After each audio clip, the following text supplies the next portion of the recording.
Listo, ya estamos. Bueno, entonces buenas noches de nuevo. Nos volvemos a encontrar por acá.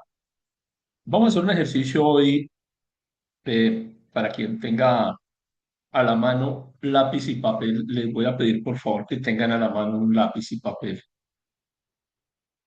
Eh, Vamos a tener un minuto mientras lo organizan, por favor. Me van confirmando si ya están listos.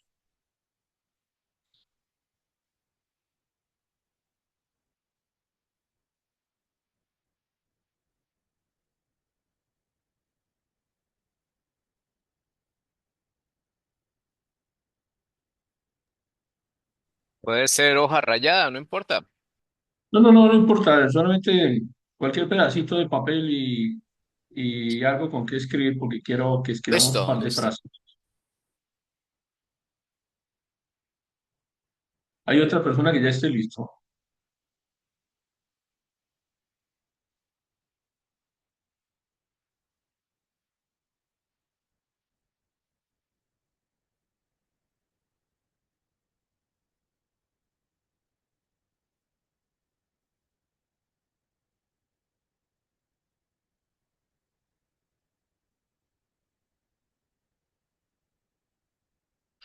Listo, profesor, la que está de oyente.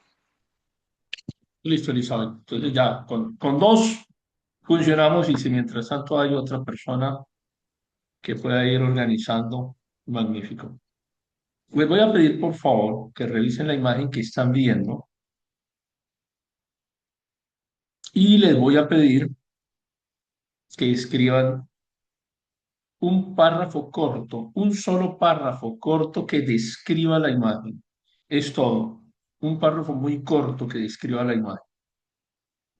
Pueden comenzar y vamos a escribir eso en un minuto adicional.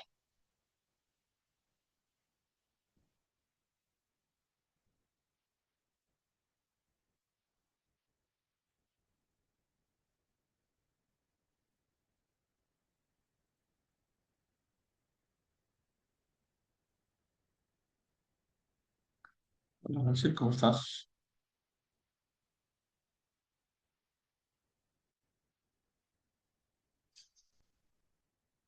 Estoy pidiendo un párrafo corto sobre la imagen,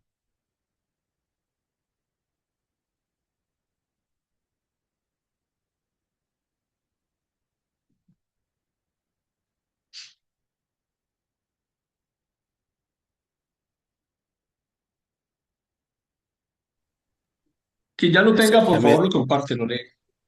es que a mí eso de los párrafos cortos no se me da. No, yo sé, Entonces, imagínate, ensayos de 20 hojas,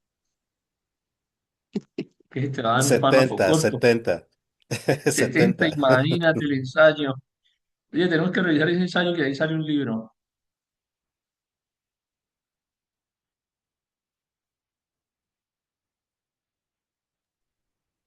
A mí se me da muy bien escribir cortito Bueno, Elizabeth, si ya está, lee, por favor. y yo no me complico mucho. Lo que puedo Dale. escribir, investidura de un papa hacia un nuevo rey. Ok. Wilber, ¿qué escribiste?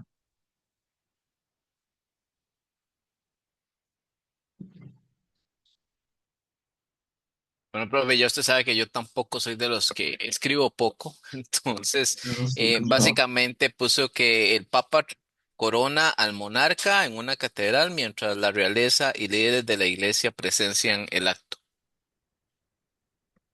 Ok. Eh, ¿Quién más tiene?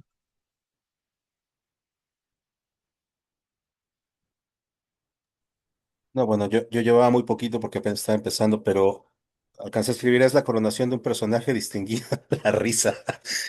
Es la coronación de un personaje distinguido con testigos de la nobleza en un espacio religioso de tipo neogótico.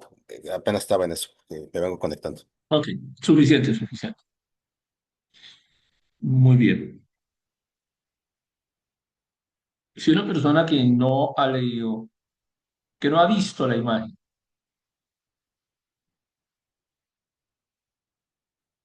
Permítame quito eso. Vamos a suponer que alguien no ha visto la imagen.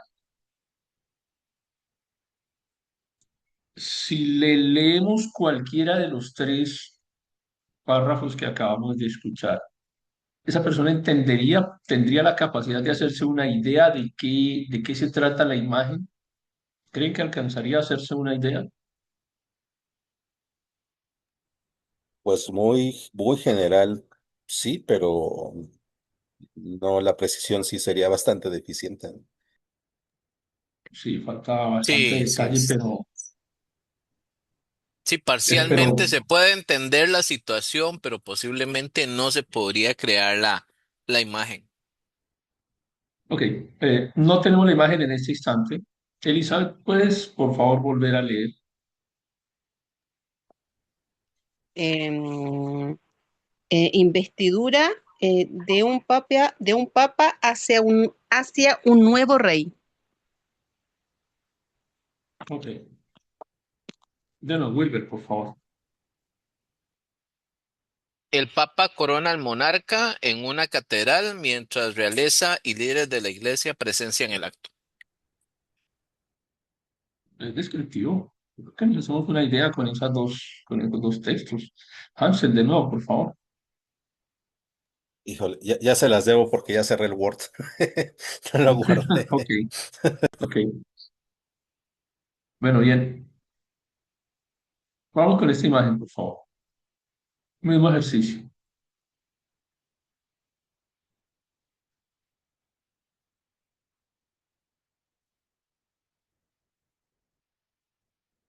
Un minuto, escriban un párrafo corto, una frase, un par de frases que describa la imagen.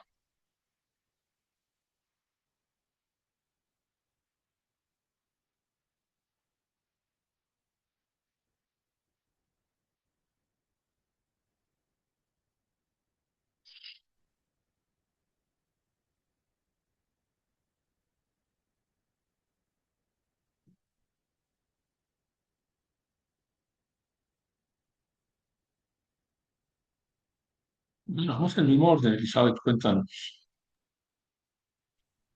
Eh, una mano tomando un trozo de oro que está sobre una mesa de madera. Ok.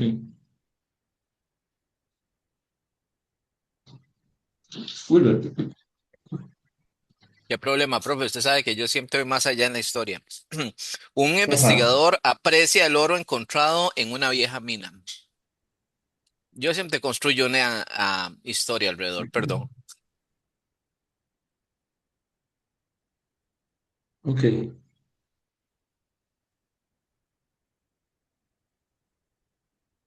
Listo. Hansel, por favor. Una mano extendida hacia lo que parece ser una pepita de oro apoyada sobre una mesa de madera iluminada con tan solo una vela. Y casi es el prompt de esa imagen. Ok.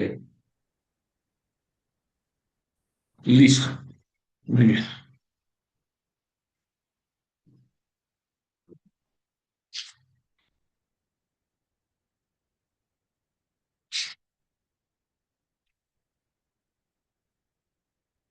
Bien, tenemos acá nuevamente la imagen. Eh, Son tres estilos narrativos diferentes, ¿no? Los que tenemos acá. Elizabeth es muy descriptiva, muy literal. Es un tipo de lenguaje que va a lo directo, lo que se observa sin interferencia de quien escribe. Digamos que ella no interpreta, se limita a la descripción básica de lo que hay allí. Seguramente con algo más de tiempo pueden describir el tipo de mesa, la forma de la mesa, las herramientas, todo, que la textura del traje y demás. Volver a hacer una descripción más em, enriquecida. Él adorna el texto, habla de un investigador, em, absorbe detalles, es muy descriptivo, pero enriquece el texto con su propia interpretación. O sea, es más creativo. Y Hansel hace una mezcla de las dos cosas. En parte hace una descripción detallada, pero además incluye una opinión y adicionalmente incluye unas certezas. La descripción de Elizabeth además incluye su opinión dentro del contexto de lo que está escribiendo. Son tres estilos literarios completamente válidos que están describiendo un mismo hecho.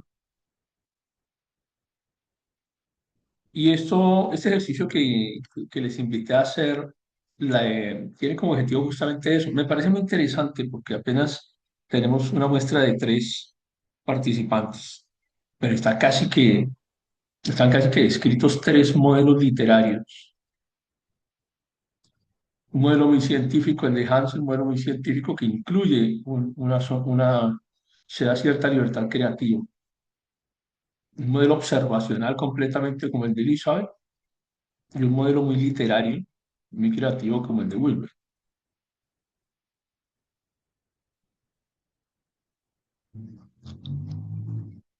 El análisis de la escritura, el análisis de la Biblia y de cualquier documento requiere que sepamos en dónde existen cada uno de esos tres componentes, esos tres estilos literarios más otros adicionales, pero necesita que evidenciemos los estilos literarios que estamos utilizando. Entonces nosotros podemos, ya ustedes saben que podemos decir claramente que la Biblia tiene poesía, que tiene historia, que tiene a veces incluso a veces tiene fantasía, a veces tiene literatura infantil, cuentos, una mezcla de diferentes modelos, diferentes tipos de literatura que conjugan en un solo documento. De manera que yo debo comprender, como lector, yo debo comprender si lo que estamos observando es un texto que debo analizarlo desde la historia, texto histórico, un texto narrativo, un texto descriptivo, un texto humorístico, un texto tipo Salmos y Proverbios que es de enseñanza, o es una canción, y en ese contexto tengo que intentar interpretar. Lo que nos lleva entonces a hablar de algo que les eh, he querido preparar como para intentar también entregarles a ustedes unas herramientas. Lo que hemos venido haciendo durante todo este curso es eso, intentar dar herramientas de soporte, de análisis, de contestación hacia las preguntas más claras que tiene la gente. La semana pasada veíamos acerca de evidencias acerca de la existencia de Dios, por ejemplo, o la existencia de un ser supremo que fuera el organizador de lo que existe. Y llegamos a la conclusión de que la gran mayoría de los premios Nobel de ciencia son teístas, mientras que muchos de los premios Nobel de literatura, de filosofía, son ateos. Y cada uno parte desde un punto de análisis diferente, desde la concepción del yo, desde la libertad del yo, como Jean-Paul Sartre, o desde la organización del genoma humano, eh, con una sorprendente declaración del investigador que lidera el proyecto, que encuentra alrededor de 300.000 eh, millones de pares de bases, de genes, de bases, de esas estructuras que le dan la forma al genoma, que dice que si tuviesen solo un error, pues no seríamos seres humanos, sino seríamos otra cosa.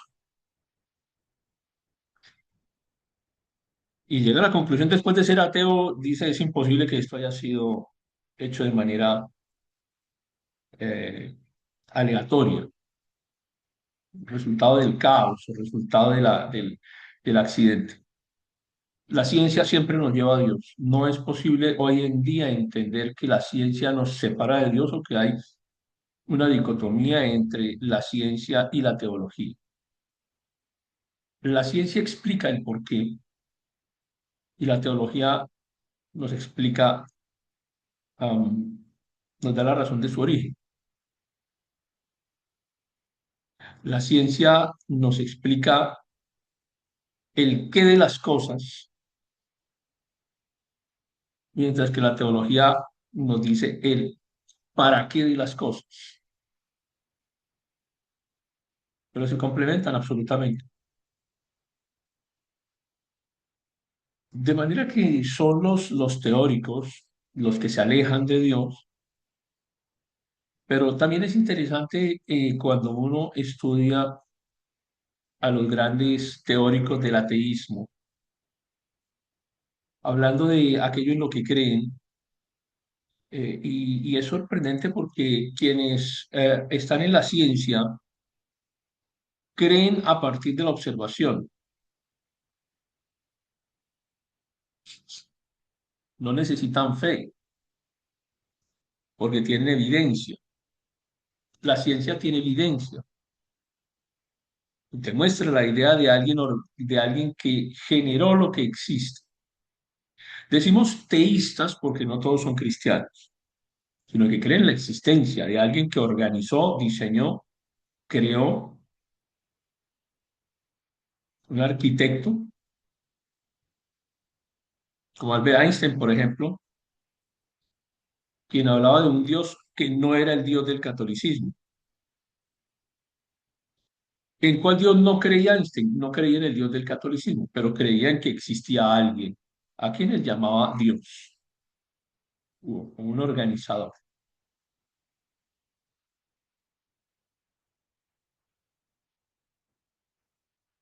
Por eso es que Einstein habla de que mi Dios es el Dios de Spinoza, o creo en el Dios de Spinoza, no en el Dios de la religión, decía Einstein. Y el Dios de Spinoza, cuando uno vuelve a leer Spinoza, recordamos que Spinoza era aquel que decía Dios es la existencia, es el origen de la existencia, pero no le puso nombre. Dios es creador, pero no le puso nombre. Al no coincidir exactamente con el judaísmo, pues no le llamaban Jehová o con el nombre que no pronunciaban en aquella época. Pero al no coincidir con el cristianismo que asocian al catolicismo, pues tampoco consideraban que su Dios era el Dios del catolicismo. De hecho, creo que muchos de nosotros pudiésemos decir lo mismo. Su Dios no es mi Dios. No, yo no creo en su Dios. Si tuviéramos que referirnos al Dios de la religión, o yo por lo menos lo diría, su Dios no es mi Dios. Y es lo que hacen los científicos. No logran encontrar una respuesta. Ellos eh, se encuentran con un originador, con un diseñador, con un arquitecto, con un ejecutor de la tarea de la creación, pero no logran ponerle un nombre, no lo identifican. Eso no hace que dejen de ser teístas. Ellos creen que hay un Dios. No necesariamente que sean cristianos, le estamos diciendo que son teístas. Mientras que los ateos parten de la filosofía. Entonces, el ateo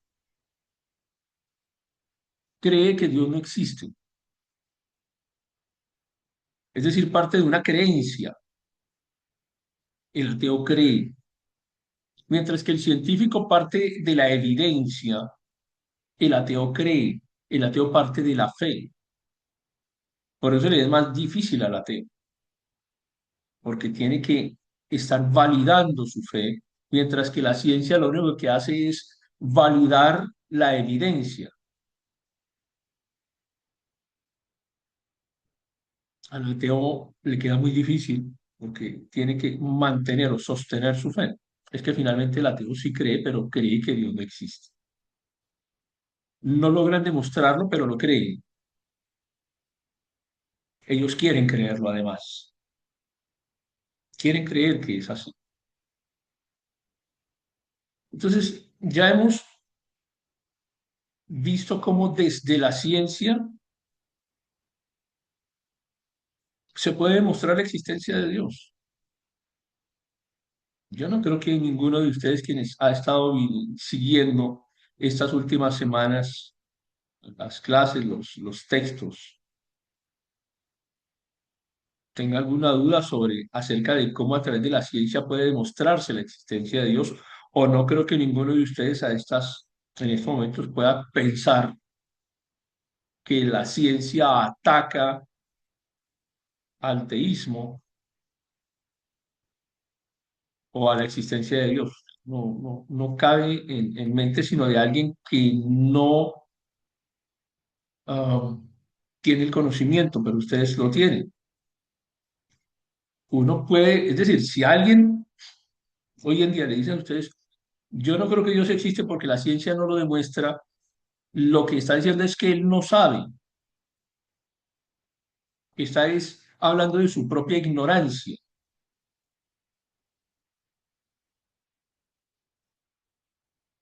Solo los idiotas creen que Dios no existe, decía uno de estos premios Nobel. Y sí puede sonar fuerte la frase, pero es que quien no se ha acercado a la ciencia piensa que la ciencia va contra Dios o que no puede demostrar. Al contrario, la ciencia da mucha evidencia, tiene evidencia acerca de él. Mientras que la filosofía no logra hacerlo. Debería poder hacerlo, porque a través de la filosofía también se puede, pero es que ellos quieren creer que no es así, porque a través de la filosofía yo también puedo pensar en que todo tiene un origen y que si hay un origen es porque hay un originador. Estos días escuché una conversación interesante acerca de alguien que preguntaba si el universo se está expandiendo, entonces va a terminar por llenar completamente a Dios. Porque esa persona pensaba o piensa que el universo se expande porque está dentro del espacio de Dios, como que Dios comparte el espacio del universo. Ya en una próxima clase, no la siguiente, sino la otra, en dos clases, estaremos hablando un poco acerca de eso, acerca del Big Bang, acerca de la expansión del universo, cómo terminamos demostrando también a través de ello, no solamente la existencia de Dios, sino la finitud del universo.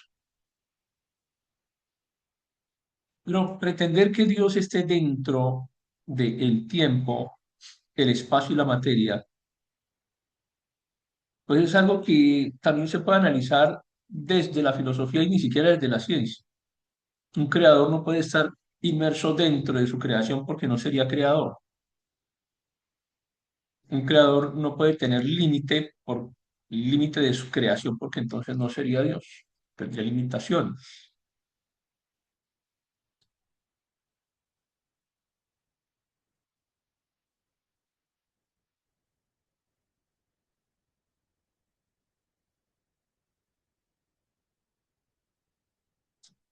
Luego, intentar limitar a Dios siempre hace que tampoco desde la filosofía estemos intentando comprenderlo, pero son razonamientos desde la filosofía, son razonamientos desde los modelos de conocimiento y de aprendizaje, pero vuelvo a insistir, es que el ateo no se basa en modelos científicos ni en modelos de aprendizaje, se basa en la fe. El ateo se basa en la fe.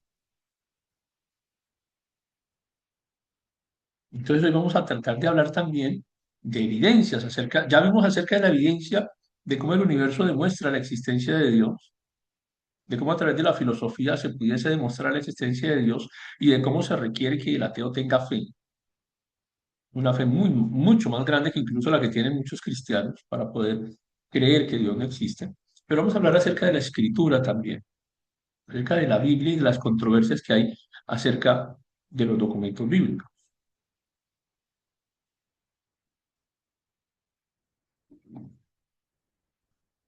Entonces alguien nos dice, está bien, hay muchas copias de la Biblia, hay muchas versiones de la Biblia. ¿Cómo saber cuál es la versión correcta? Quiero que me muestren el original.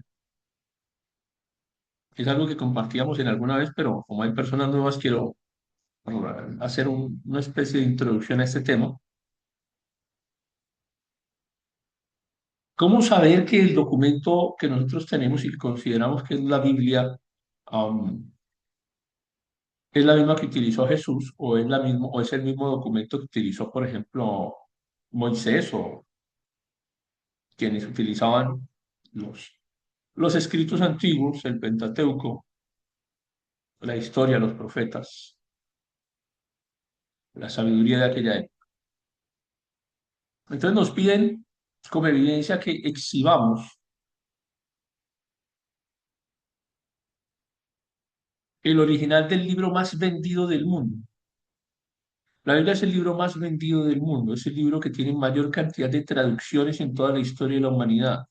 La Biblia es el libro que más se ha impreso en toda la historia de la humanidad.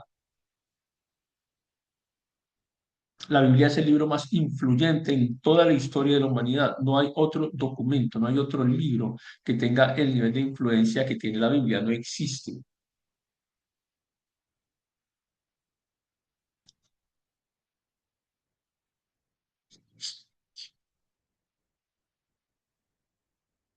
No existe un libro o un documento que tenga el nivel de influencia histórica ni el nivel de influencia actual que tiene la Biblia. No existe otro documento. Ninguno. Ninguno ha sido tantas veces multiplicado a través de todos los diferentes medios y tecnologías. La Biblia es el libro que más se comparte en Internet.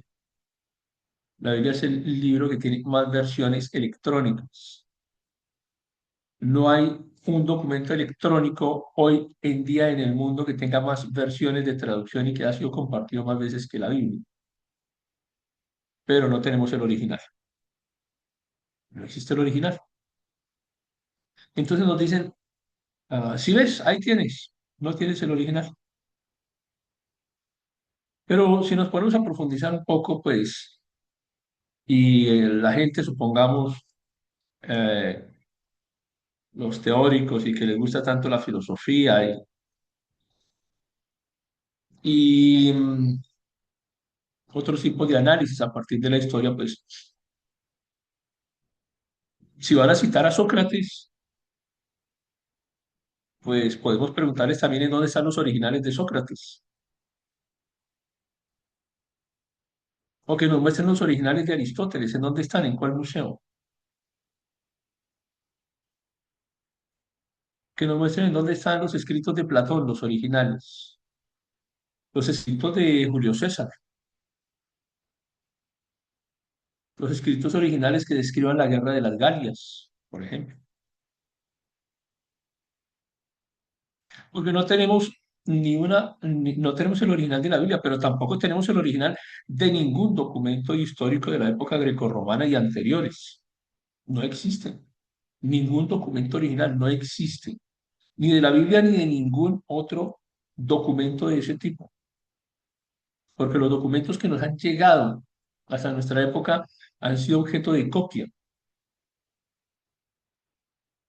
Porque es evidente que en la época romana o en la época griega no existía el Internet y no teníamos la forma de hacer copias de copias y tenía que copiarse a mano, no con los sistemas de copiado que tenemos actualmente.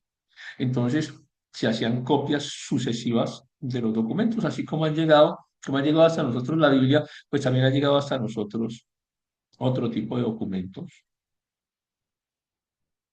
históricos, filosóficos, legales, que son copias de copias. De ningún documento de esos tenemos original. Así que es un argumento absurdo en el cual caemos, por supuesto, como cristianos, que desconocemos los argumentos con los cuales nos están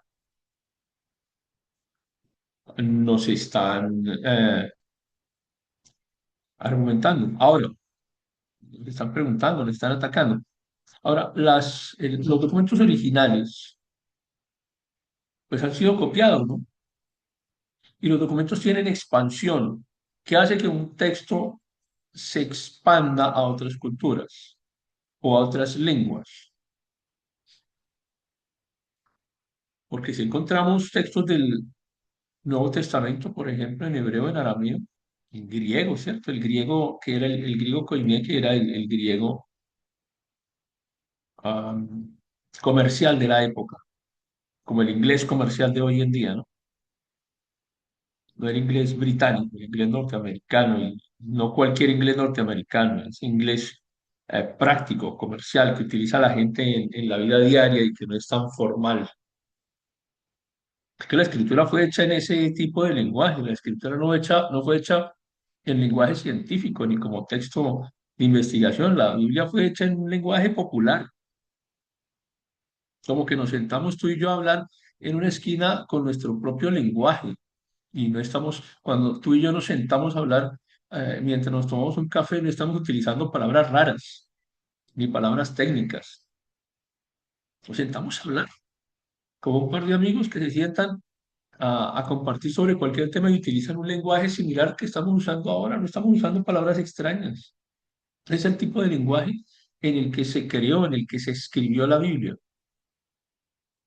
Es un documento que tiene traducciones muy tempranas, desde el siglo II. Ya el latín y el siriaco, habían traducciones desde el siglo II. En el siglo III, en el copto, en el saídico, en el etiópico, en el armenio. O sea, es un documento que puede ser rastreable y comparable a través de las copias que se tienen al intentar ver si lo que dice, por ejemplo, una copia del siriaco del siglo II nos coincide con una copia del armenio del siglo V. ¿Qué tanta transformación hay en el texto? Entonces ahí sí encontramos no el original, porque no existe, pero podemos hacer una reconstrucción del texto. Al comienzo ustedes hicieron un par de ejercicios y cada uno escribió. Y los tres compañeros que participaron y que estaban describiendo las imágenes del comienzo, describieron una misma escena, una escena de coronación en un lugar religioso, con un líder religioso coronando un rey, y en el otro una persona que estaba tomando una piedra de oro, una pepa de oro. Pero seguro que si una persona no ha visto esas imágenes y les describimos, ustedes le leen lo que escribieron, pudieran ustedes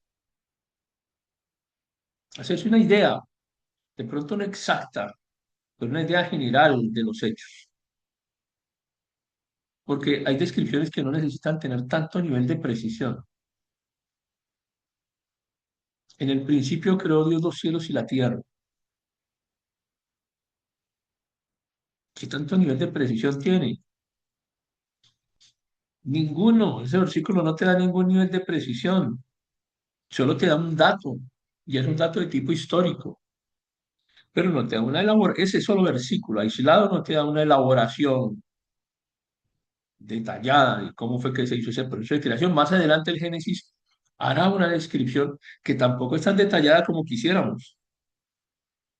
General, pero nos permite hacernos una idea. Tú lees el evento de la creación descrito en Génesis y te haces una idea. Si es exactamente como ocurrió, no sé. Bueno, hasta el apóstol Pablo dice, comprendemos, pero no detalladamente. Hoy vemos oscuramente como por espejo. Es lo que se nos ha permitido conocer. Pero incluso a partir de esa información, tenemos una idea más o menos general de lo que describe el texto y podemos hacernos una idea de lo que nos quieren transmitir. Sin más o menor detalle, pero es que así fue, la forma en la que se escribió. La Biblia no fue un evento de copiado de dictado directo. Ese es otro elemento que tenemos que comprender. El Espíritu Santo participa en la creación del texto bíblico, pero el hombre, el escritor, participa dentro de la creación del texto bíblico.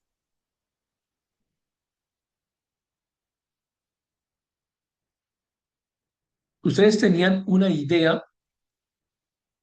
Yo voy a tratar de bajarme todo lo posible con este concepto porque no quiero causar confusión. Ustedes tenían una idea que era la imagen del hombre tomando la roca. Voy a regresar. Y con el perdón de no ofender a nadie, pero supongamos que esta es una imagen que el Espíritu Santo les muestra a ustedes. El Espíritu Santo participa de esta manera, mostrando la imagen, dándoles la idea general. Pero el hombre participó con su iniciativa describiendo lo que vio, porque no fue un dictado absoluto, no fue un dictado palabra por palabra como cuando estás en el colegio y te están enseñando a escribir y la profesora te dicta palabra a palabra y después de la palabra te dice coma, punto, dos puntos, no, así no fue. Entonces, la escritura de la Biblia es un proceso creativo, en donde el Espíritu Santo te muestra la imagen y quien escribía, pues describía el texto. Lo que pasa es que hay unidad de texto, hay continuidad en el texto, hay continuidad en el lenguaje, hay continuidad en la historia. La línea que une a todos los libros de la Biblia es Jesús. Es el eje fundamental de la escritura. Es a partir de Jesús que la Biblia logra unidad, porque todo es Cristo. La creación es Cristo, el fin es Cristo, pero también el templo es Cristo, pero también la sabiduría que nos enseñan es Cristo. Y todo lleva a Cristo, absolutamente todo nos lleva a Cristo. Entonces es la línea trazada sobre la cual se iban a generar diferentes elementos, diferentes conceptos. Entonces no es, tampoco debemos entender la Biblia como una palabra que fue dada, dictada palabra por palabra, no, no fue así. Tenemos que darle crédito también a las personas que el Señor escogió para que escribieran, porque ellos participaron activamente, porque la palabra no es una estructura cerrada, la palabra es viva. Y cuando habla de palabra viva, habla no solamente del efecto que tiene en cada una de las personas, sino el hecho de que la palabra permite, la palabra no fue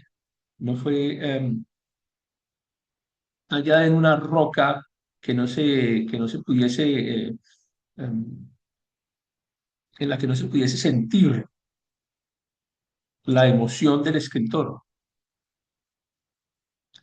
Probablemente ustedes cuando están leyendo la Biblia en algunos pasajes sienten rabia de lo que está ocurriendo. A veces les da risa de algunas cosas que son evidentemente muy graciosas que ocurren allí. Y a veces es un humor, la Biblia tiene un humor un poco pesado. El humor de la Biblia a veces es sarcástico, es pesado, se burla. Y se siente como, y a uno le da risa, pero esa risa como que no sé si reírme o no reírme, esto está como pesado. Es el tipo de humor que a veces uno encuentra en la Biblia y es el tipo de humor que transmitió también quien participaba dentro del proceso de escritura. Por eso es un documento vivo. Entonces, acerca de la validez y autoridad de la Biblia, encontramos que el Nuevo Testamento, solamente el Nuevo Testamento, hay alrededor de 5.800 testigos. No voy a hablar de manuscritos, voy a hablar de testigos, porque Cuando comenzamos a hablar, tenía a 5 personas en línea, ahora tengo 7.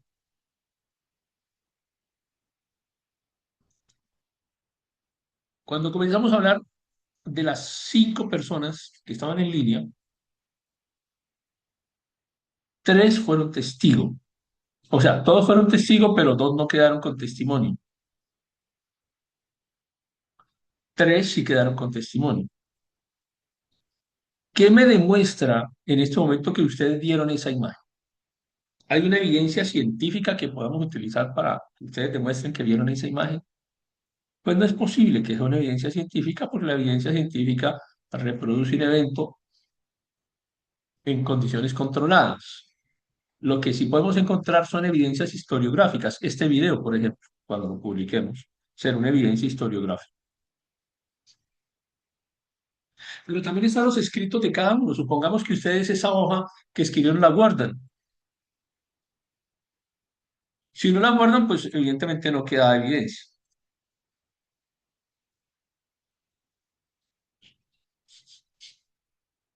Para que quede evidencia, pues se necesita guardar la hoja.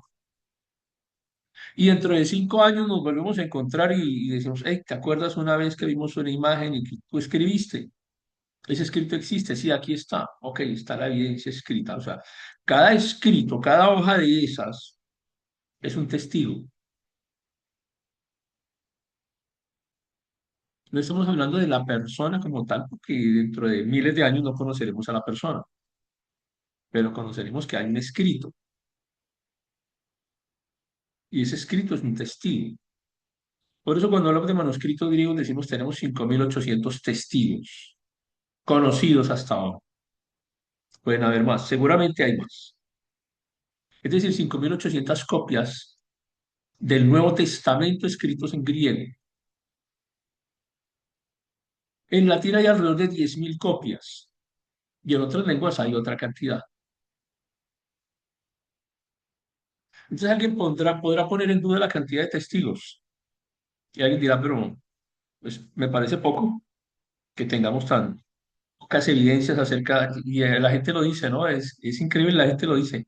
Es que hay poca evidencia um, la redacción de la Biblia. No sabemos si realmente la Biblia es igual ahora como la escribieron antes.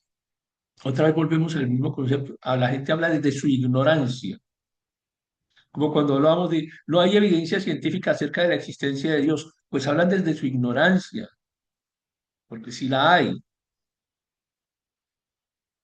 Lo mismo acá, no hay evidencia acerca de que la Biblia que tenemos hoy fue aquella que se utilizó en la época de Jesús. Pues es falso, sí hay evidencia. Tenemos aquí mal sumados 15.800 testigos, 15.800 copias. Si a alguien le pareciera poco, de pronto.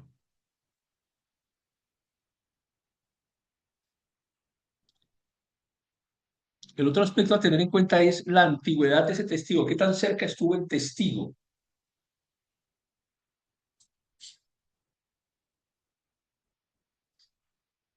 del momento en que se hizo el documento? El documento en que ocurrieron los hechos. Seguimos con el ejemplo. 3 de los 5 testigos que habían cuando comenzó la clase, 3 escribieron. Si alguno de ustedes escribió en papel, existe la evidencia. Si no escriben en papel, Hansel dijo, cerré Word, no tengo esa evidencia. Ok, esa información está perdida. O sea, ese testigo no existe.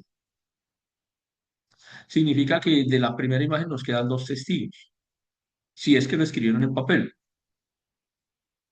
Pero fíjense ustedes qué tan fiel, qué tan fiel qué tan fiel es el testimonio de esos testigos, de estos 3 testigos, qué tan fiel es. Porque estuvieron aquí, participaron del evento, participaron del hecho, son testigos de primera línea,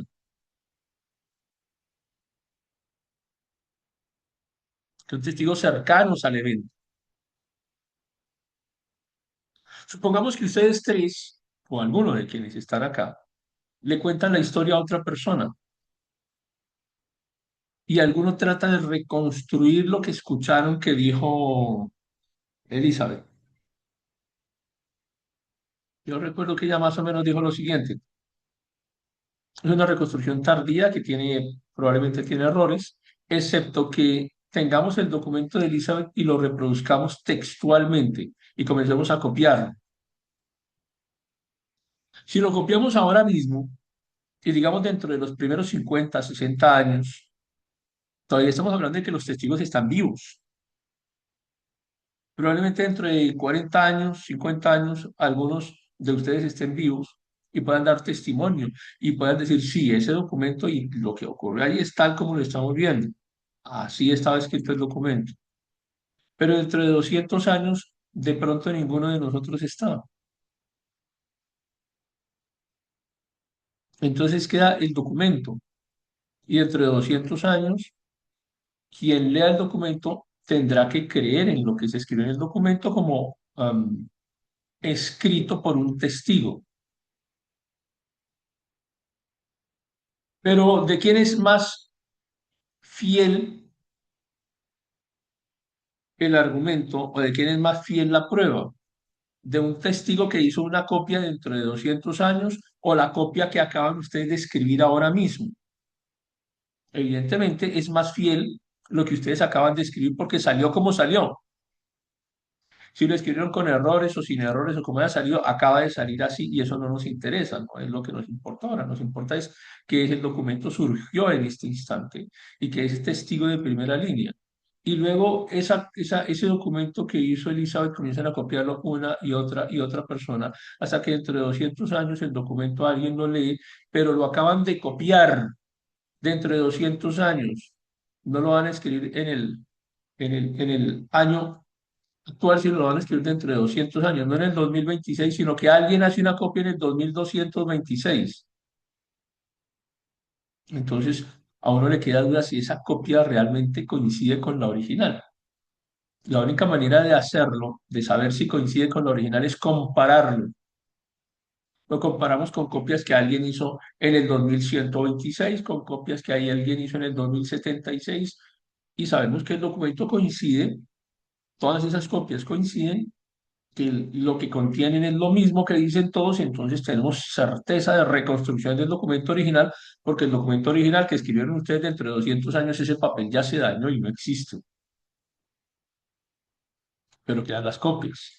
Ahora toca es validar si la copia dice lo que decía el original y la única manera es recopilando muchas copias y compararlas unas a otra para ver si lo que dice el documento realmente coincide o no. Luego, entonces lo que quiero decir es que el documento es muy fiel o es un testigo de alta credibilidad cuando es un testigo cercano al evento, como por ejemplo ustedes que son cercanos al evento de construcción que se hizo hoy. Entonces ahí tenemos el papiro 52, el P52. Los papiros siempre van a tener esa terminología. Se pone la P adelante y el número del papiro o el número de documento, de acuerdo a la clasificación que estén teniendo los investigadores. El P52 data de aproximadamente el 125 después de Cristo.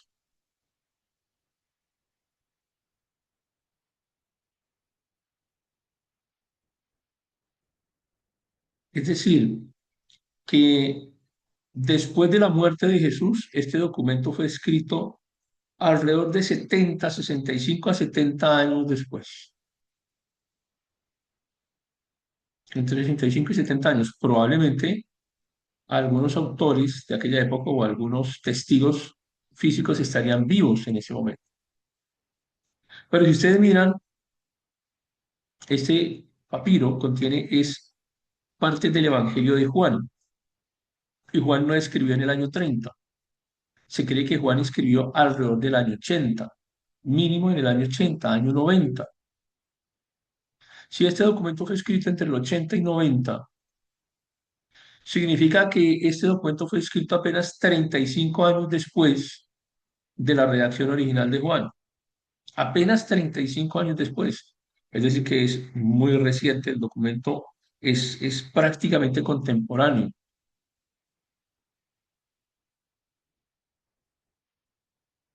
nosotros podemos decir que el P-52 es prácticamente contemporáneo a Juan.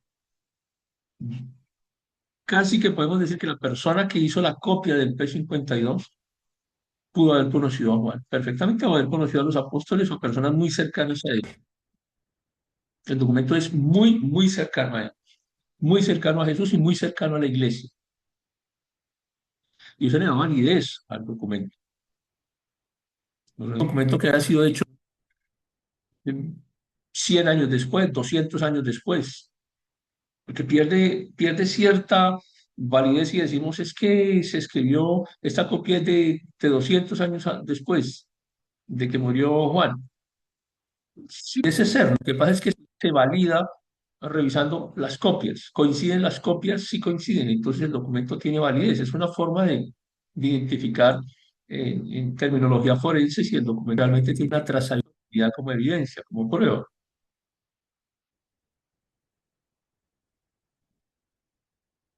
Hay dos documentos, hay muchos más, pero les voy a traer estos dos porque son muy comerciales, muy mencionados. Hay un documento muy extenso acerca de esto que también ya hemos compartido anteriormente, pero les voy a traer solamente estos dos, que no son mis favoritos, se los confieso, pero son unos documentos que realmente consideramos muy antiguos. Está el Código Sinaítico y el Código Vaticano.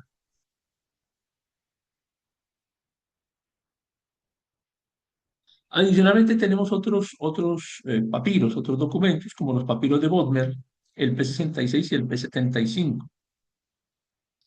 Son unos documentos que han sido valorados con alrededor de un 83% de concordancia exacta con el Código Vaticano. Y los papiros de Chester Beatty, el P-45, P-46 y P-47, que son de aproximadamente el 200 después de Cristo.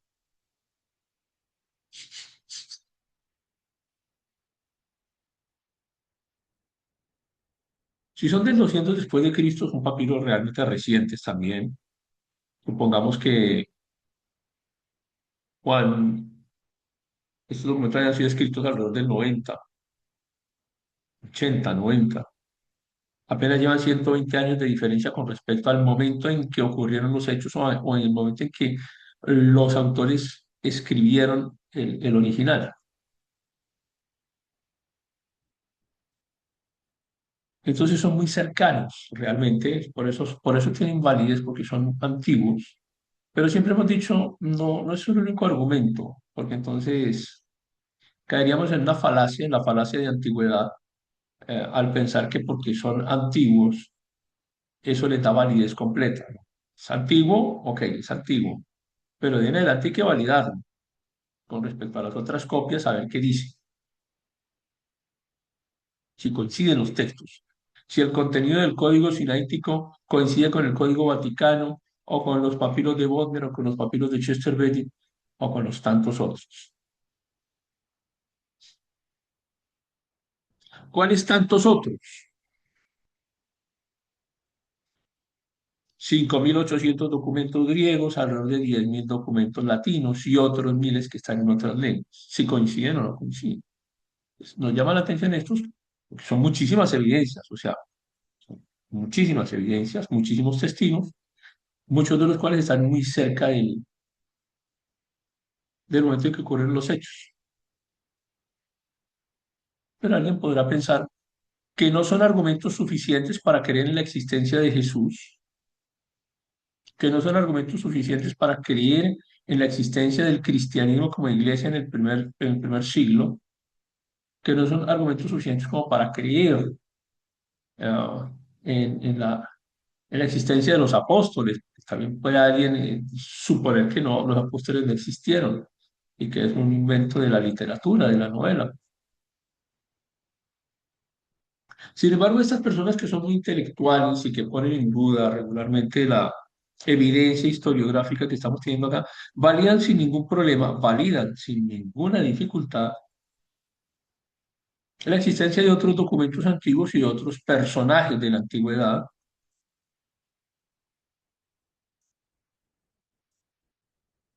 sin tener en cuenta la cantidad de evidencias históricas que tengan. Entonces, Yo les dije hace un momento, por lo menos con respecto al papiro de Bodmer, el P75 dice, muestra el 83% de concordancia exacta con el Código Vaticano. Cuando hablamos de concordancia exacta, entonces tenemos que mirar dónde tenemos las fallas, dónde están las alteraciones que hacen que no sea exacto, o sea, que no sean fotocopias. Primero, pues porque no existía la fotocopiadora. Entonces, por eso no son fotocopias exactas. Y las diferencias consisten en esto, diferencias ortográficas. Todos en algún momento hemos cometido un error ortográfico al escribir alguna palabra. Así seamos muy buenos, así escribamos mucho, en algún momento se nos va a ir una letra. Voluntaria o involuntariamente se nos va a ir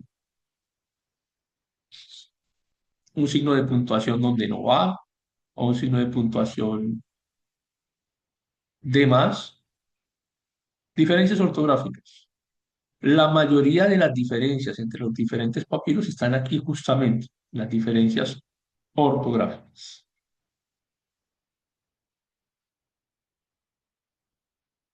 En el orden de las palabras.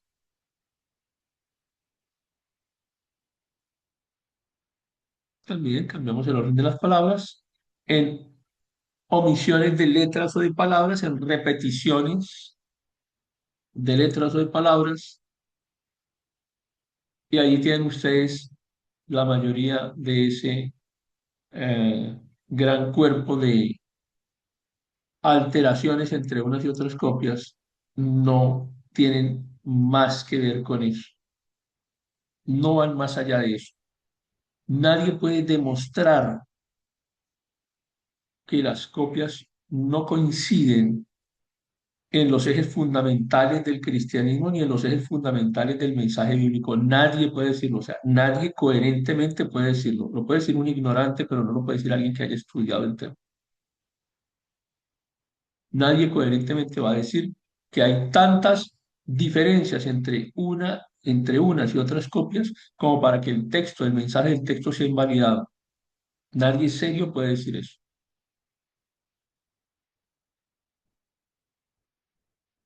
Y aquí comenzamos a hablar de algo que llamamos el sentido del mensaje. Y es algo en lo que quiero profundizar ahora. El sentido del mensaje.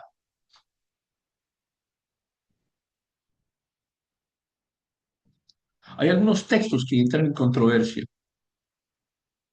Por ejemplo, el final de Marcos. Se lo dejo para que lo lean. Tanto en el Sinaítico como en el Vaticano terminan hacia el versículo 8. En otras versiones, incluso la que nosotros utilizamos, Reina Valera, avanza un poco más. El pasaje de la mujer adúltera no está en los papiros 66 y 75. Algunos investigadores dicen que no es el lenguaje que normalmente utilizaba el apóstol Juan, lo que parece hacer creer que fue insertado por algunas personas más allá de la fecha original, más o menos hasta el siglo IX. La coma juanina también se considera que eh, tuvo un origen latino y que fue masificada por el Textus Receptus de Erasmus. Ya sobre esto habíamos hecho un estudio complejísimo en ocasiones anteriores, todavía está, ahí está guardado todavía en Internet cuando hablamos acerca de eh, reforma y contrarreforma. Ese fue un estudio muy amplio de esto y llegamos a algunas conclusiones favorables al Textus Receptus. Pero si te hablan de estos tres elementos, pues sin duda están en discusión, sin duda, porque tenemos fuentes importantes tanto a favor y en contra. Pero si yo analizo el final de Marcos o el tema de la mujer adúltera o la coma juanina, y supongamos que fueran textos insertados posteriormente, ¿en qué nos afecta esto las bases fundamentales del cristianismo? ¿En qué afecta eso la salvación, el plan de salvación? ¿En qué afecta eso eh, la idea central de la escritura? Supongamos que fueron añadidos posteriormente. No estoy de acuerdo con todos ellos, pero supongamos que fueron añadidos. ¿Qué pasa? Absolutamente nada. No cambia nada acerca de la vida de Cristo, acerca de la historia de los apóstoles, acerca de las creencias fundamentales que tiene la iglesia cristiana. No las cambian nada, no las afectan absolutamente nada. Y nos puede tomar por sorpresa que esto existe, así que debemos entender que eso existe. ¿Cómo nos damos cuenta que hay dificultades en esos textos? Pues porque hay unos testigos, en este caso citando al Vaticano, al Código Vaticano y al Código Sinaítico, que se considera que son muy cercanos al original. Recuerden que siempre hemos dicho, más antiguo no significa que sea mejor, pero bueno, por lo menos son cercanos. Que los documentos han sido distribuidos por múltiples lugares y que hay familias textuales. Y nosotros hemos mencionado anteriormente 5 familias textuales posibles. Por eso el árbol que sale allí del centro, que hay un tronco original, que es el documento original, y de él hay familias textuales que tienen variantes. Entonces, de un evento, de pronto alguien, um, vamos a suponer que alguien quitó sin querer el final de Marcos. Alguien lo quitó sin querer. Todas las copias que vinieron después, a partir de ese, que se convierte en un original, porque cada copia termina convertida en un original porque a partir de la copia se hacía otra copia. Entonces, cada copia que surge a partir de este documento, pues viene con el mismo error, se reproduce con el mismo error. Tú vas a sacar una fotocopia y la máquina fotocopiadora en donde estabas no era buena o no estaba bien, eh, técnicamente y te sale una línea en la mitad. La fotocopiadora te salió, la fotocopia te salió con una línea que atraviesa de arriba abajo toda la hoja. Pues después tú te vas para otras muy buenas fotocopiadoras que están funcionando muy bien, pero igual te van a reproducir la línea que acaba de salir en la fotocopiadora que tuvo el error. Te la van a seguir reproduciendo y la línea va a seguir apareciendo, aunque sean muy buenas fotocopiadoras que estén en muy buen estado. Van a seguir reproduciendo el error. Es lo que ocurrió aquí. Entonces, el error se puede reproducir, sí se puede reproducir, y eso termina formando una familia textual. O sea, nosotros podemos encontrar alrededor de 5 grupos de manuscritos bíblicos que tienen diferencias de ese tipo que hemos mencionado, que no alteran los principios fundamentales del cristianismo, pero que son copias de copias y se pueden agrupar de acuerdo a la manera en la que fueron, en la que se llevó la tradición.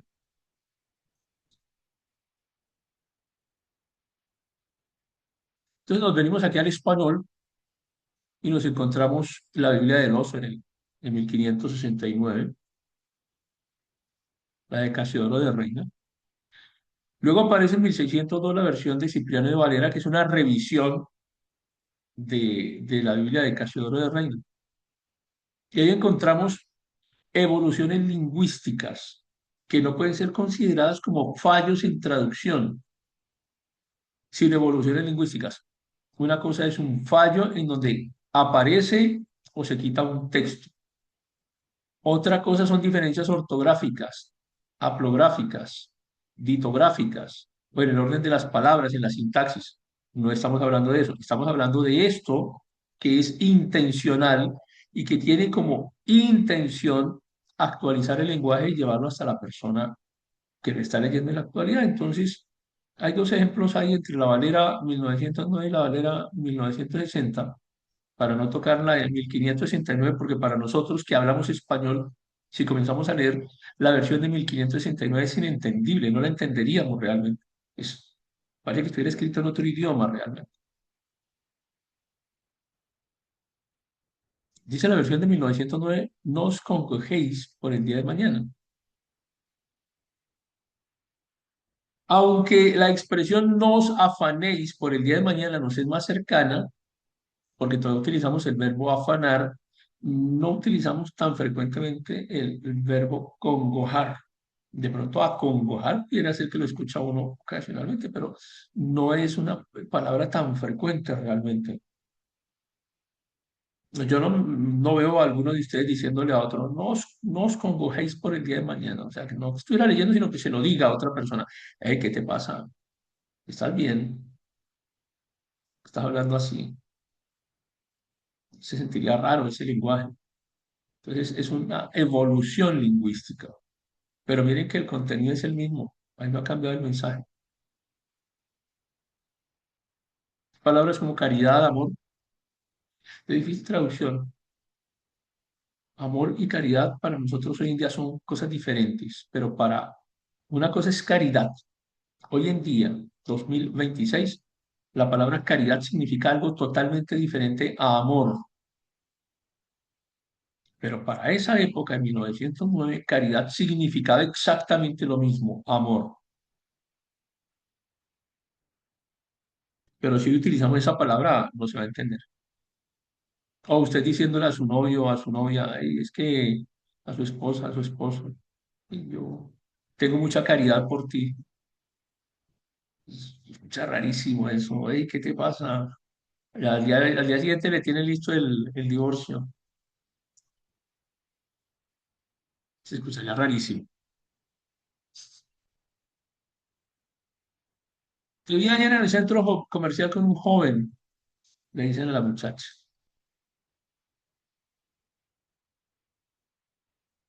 en versión de 1990. Te vi ayer en el centro comercial con un mozo.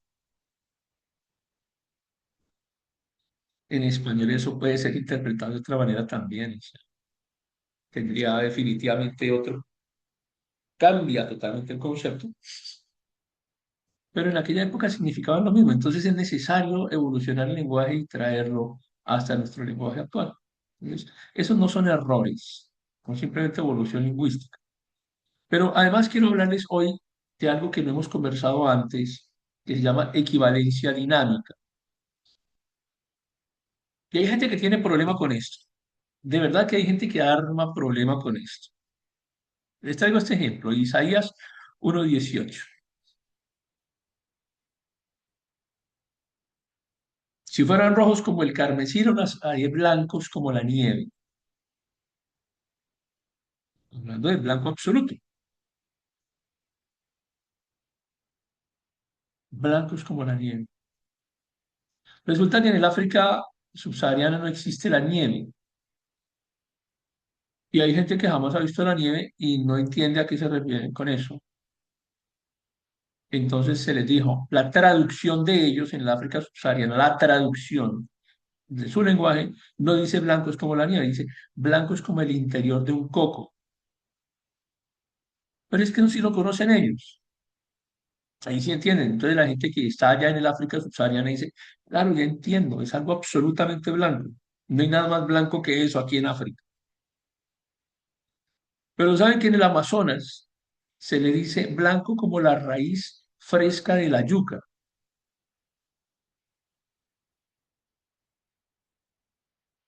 porque en el Amazonas no hay cocos. En el Amazonas no hay cocos, pero en el Amazonas tampoco hay nieve. ¿Cómo le hacemos entender a la gente qué es lo que quiere decir el texto? Entonces le dicen, porque tus pecados serán rojos como la sangre, pero los haremos blancos como la raíz fresca de la yuca. Y a nosotros no nos encaja tanto porque sí conocemos, o por lo menos la hemos visto por televisión. Los que la hemos visto por televisión, ustedes que sí la han visto en vivo y en directo, saben cómo es la nieve. Y les decía, hay gente que hace problema con esto. Porque a mí así textualmente me han dicho, pero eso es antibíblico porque tú no le puedes cambiar ni una coma ni un punto a la Biblia porque eso ya es un pecado. Entonces esta gente está pecando porque ahí dice nieve y tiene que entenderse que es nieve. Y si tú le cambias, entonces estás pecando porque estás cambiando el mensaje de la Biblia.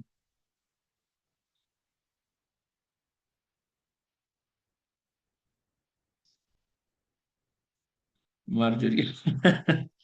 Ok, Marjorie, les esposo está por caridad. Ok.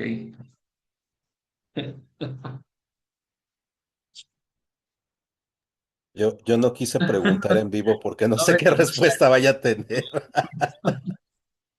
si la hizo Marjorie. Ah, es que aquí al lado está mi Y a todos esposa y si está le conmigo pregunto, por quién sabe qué caridad, vaya a no por decir. amor. Ok. Bueno, mira. Sí, esa es la resistencia que hay acerca de las nuevas versiones, pero no versiones que nosotros, es que una cosa es que nosotros acomodemos el español para cambiar el sentido de la escritura. Pero otra cosa es que hagamos equivalencia dinámica con el objetivo de que el sentido no cambie, pero el mensaje sea entendible. Tómate todo un indígena del Amazonas y háblale acerca de los cocos y allá no hay cocos, o háblale acerca de la nieve y allá no hay nieve, y si tú le dices eso no te van a entender y vas a tener te vas a enredar explicándole, no, que es que la nieve, eso, el agua que cae del cielo, entonces se congela y entonces se forman cocos. O sea, va a ser mucho más complicado el tema. Entonces, la equivalencia dinámica lo que hace es eso. Sí, trae mucha resistencia porque hay mucha gente que dice eso, pero es que no le puedes cambiar, porque si tú le cambias una letra, si le cambias un signo de puntuación, ya estás pecando, eres un hereje pecador. Pero ¿cómo hacemos para que la gente entienda? Si es que aquí me está cambiando el sentido del texto. Estamos transmitiendo el mismo mensaje. Entonces, ya para ir cerrando, pues hablamos de que acerca de los evangelios, tanto los griegos, de los cuales tenemos 5.800 copias, y de los manuscritos latinos, que alrededor de unas 10.000 copias, más otros miles que hay en otras lenguas. Entonces alguien nos dirá, pero es que no hay suficiente evidencia de que la Biblia se haya escrito real, el Nuevo Testamento realmente exista tal y como lo conocemos hoy. Seguramente lo han cambiado muchísimo en el tiempo porque tenemos alrededor de unas 24.000 diferencias entre unas y otras. Son argumentos de alguien que no sabe. Son argumentos dichos desde la ignorancia realmente. De Julio César tenemos menos de 20 documentos, menos de 20 testigos, menos de 20 manuscritos que nos hablan de Julio César. Y hoy nadie pone en día la existencia de Julio César, ni que Julio César se tomó las Galias, ni de que Julio César hizo lo que hizo, ni de que lo mataron en el Senado romano. Nadie pone en duda eso. Y las evidencias que hay son menos de 20. O de la existencia de Alejandro Magno, algunos escritos de Arriano, de Plutarco, de Diodoro, que son de siglos posteriores, no son ahí, pegados al primer siglo, en el segundo siglo, no, estamos hablando de documentos que son excesivamente posteriores a los originales o a los eventos. ¿Quién duda de la existencia de Alejandro Magno hoy en día? Y lo que tenemos son fragmentos tardíos. ¿Quién duda de la existencia de Aristóteles, del cual tenemos aproximadamente 50 documentos que tienen más de 1.200 años de posterioridad con respecto a la existencia del personaje? Si los documentos que tenemos hoy en día nos hablaran de Jesús 1.200 años después de su existencia, hasta nosotros dudaríamos, hablando de la historiografía. Pero fíjense que ni siquiera ponen en duda la existencia ni los escritos de Aristóteles, que son documentos que tienen aproximadamente 1.200 años de ser construidos después de la existencia del personaje, y que no hay sino alrededor de unos 50. Pero estamos hablando de la Biblia, que tiene alrededor de 15.800 documentos, evidencias, testigos, de los cuales muchos de ellos son absolutamente cercanos al momento al momento de ocurrencia de los hechos. Entonces, esa supuesta brecha de tiempo que existe en el Nuevo Testamento no existe realmente en el Nuevo Testamento, no la hay. El P52 está datado del año 125 después de Cristo, ahí prácticamente contemporáneo con algunas de las personas que vivieron los hechos. Mientras que de Julio César el primer manuscrito es del siglo X, y no ponemos en duda la existencia de Julio César ni los hechos de Julio César, con una brecha histórica de alrededor de 1000 años.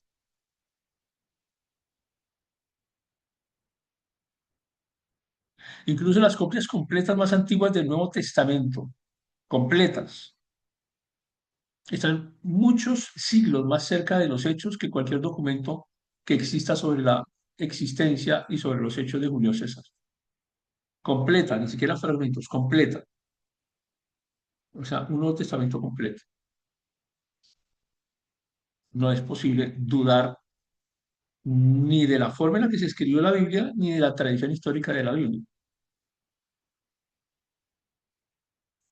Entonces, concluimos sobre las variantes, que simplemente son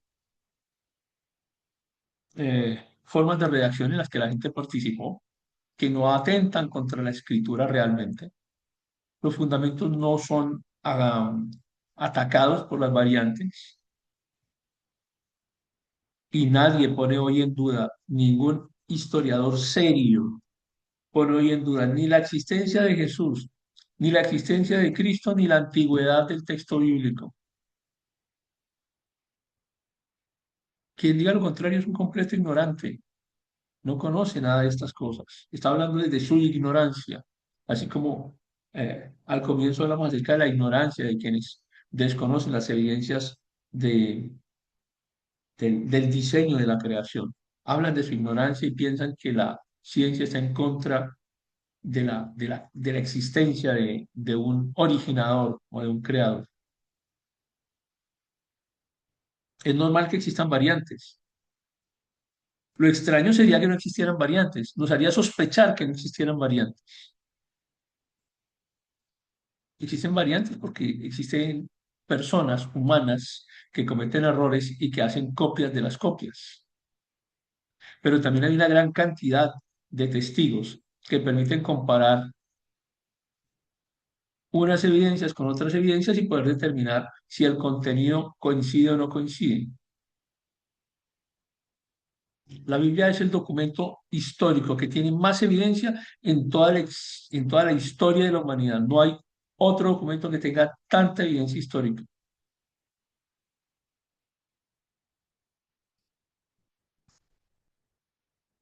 Les dejo este resumen. En esta lámina intento resumir toda la clase de hoy. Si no les queda tiempo de leer toda la presentación, por lo menos que puedan leer esta lámina, que ahí está el resumen completo. Bueno, muchísimas gracias. Eh, Bendiciones para todos. Sé que me pasé hoy, pero bueno, Valía la pena, profe, que se tomara más tiempo. gracias Marjorie, gracias por Sí, compartirnos. profe, váyase media hora más, no se preocupe. Como siempre, ahora lo que vamos a hacer es que este video lo vamos a pasar por TikTok, queda como una grabación que luego pasamos allá como película. Entonces seguimos trabajando sobre las dos fuentes. Bueno, que descansen, bendiciones. Amén. Buenas noches a todos. Hansel, un saludo. Igualmente, que estén muy bien, cuídense. Gracias igual a todos. Buenas A noches. ver, antes de que cortemos, amorcito, Dime. ¿estás conmigo por caridad o por amor? Ya yo aclaré lo mío, ok. Dice que Entonces, se Buenas abstiene de noches, responder, bendiciones. que mejor eso Ella no lo hizo la responde. aclaración ahí el chat había hecho la aclaración que cumplieron 48 años de caridad. no, Felicitaciones. de amor, profesor. Es lo mismo, estamos en castellano. Imagínate que te lo estoy diciendo en 1909. Sí, Hombre, sí, entiendo Marjorie, la que caridad. son 48 años de caridad, Marjorie. Sí, de acuerdo. También. Buenas Bendiciones. noches a Que sigan todos. Un muchísimo abrazo. más. Chao. Ok, Hasta, la graba-